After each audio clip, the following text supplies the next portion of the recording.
Jika ada satu nama yang musim ini membuat pertahanan lawan pusing 7 keliling di V-League Korea, itu pasti Megawati Hangesti Pertiwi. Sang bintang voli asal Indonesia ini bukan hanya sekadar pemain, tapi sudah jadi fenomena. Dari pukulan mematikan hingga aksi gemilangnya di lapangan, Mega benar-benar menunjukkan kekuatan megawatt yang bikin V-League semakin menyala. Dari statistik saja sudah kelihatan betapa badasnya Mega musim ini. Berikut deretan prestasi yang diukir sang Mega bintang. Yang pertama adalah peringkat ketiga dalam perolehan skor Liga dengan raihan 729 poin. Kalau ini dihitung dalam nasi bungkus, mungkin cukup untuk makan sebulan. Yang kedua adalah peringkat pertama dalam rasio keberhasilan serangan, yaitu 47,20%, artinya hampir separuh pukulannya pasti berbuah poin. Yang ketiga adalah peringkat pertama dalam open spike, yaitu 42,36%. Begitu ada celah, Megawati langsung menghukum lawannya dengan bola biru kuning itu. Yang keempat adalah peringkat pertama dalam serangan baris belakang, yaitu 49,87%. Bukti kalau Mega nggak perlu berdiri di depan net untuk bikin lawan stres. Berkat performa ciamiknya, Red Spark kini bertengger di peringkat 3 liga reguler setelah tergusur oleh Hyundai Hillstead karena kekalahan di match terakhir kemarin. Namun tetap sudah pasti melaju ke babak playoff. Saat ini ada satu pertanyaan besar muncul di benak banyak orang, yaitu apa langkah Mega selanjutnya setelah ini? Pilihannya banyak, seperti menu makan siang di warteg. Saat ini, opsi masa depan Mega ada 3. Yang pertama, tetap di V-League sebagai pemain kuota Asia. Kedua, mendaftar sebagai pemain asing umum atau non-kuota Asia untuk finansial yang lebih oke. Ketiga, hijrah ke liga negara lain. Pilihan pertama cukup aman karena Mega bakal mendapat prioritas perpanjangan kontrak.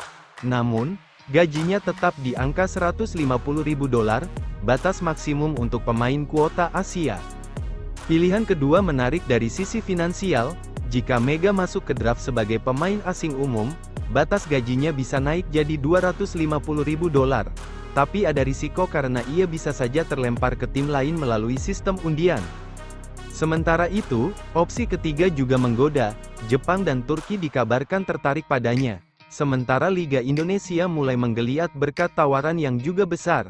Bisa jadi, Mega pulang kampung dan membangun kejayaan voli di tanah airnya sendiri.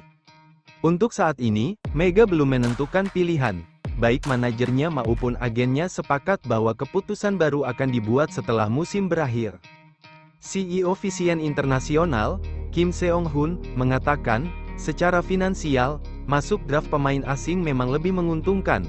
Tapi Mega sangat menikmati kehidupannya di Korea dan punya keterikatan kuat dengan Red Spark.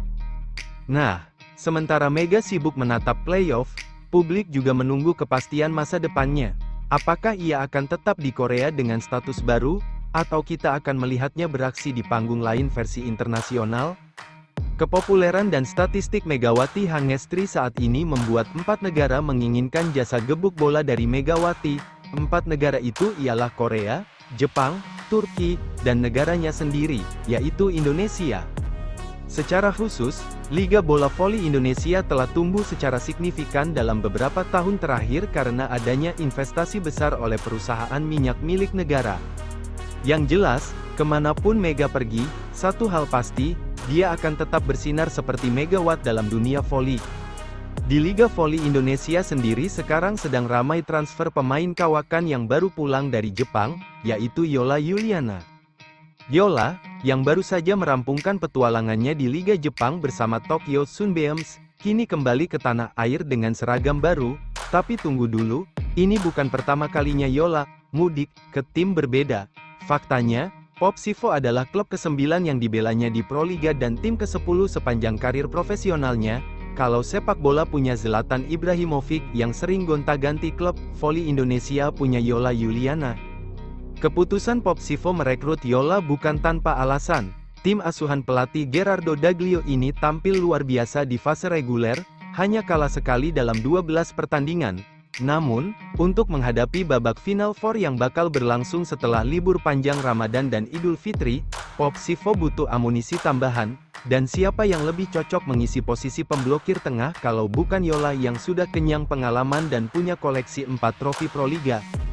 Kini, Popsivo memiliki 5 middle blocker, Yola Yuliana, Sheila Bernadetta Onan, Chelsea Berliana, Dewa Ayu Agung Priska, dan Nasiwa Deslianti Wardatul Janah. Dengan kedalaman skuad seperti ini, bisa dibilang net lawan akan makin sulit ditembus.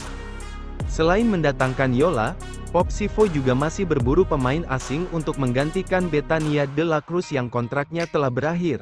Siapakah bintang internasional yang bakal didatangkan? Apakah Popsivo akan mencari sosok yang eksplosif di lini serang, atau justru tambahan tenaga di posisi lain? Yang jelas, dengan komposisi saat ini, Popsivo makin siap menantang gelar juara.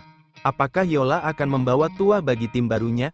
Kita tunggu aksinya di Final Four mulai tanggal 17 April tahun 2025.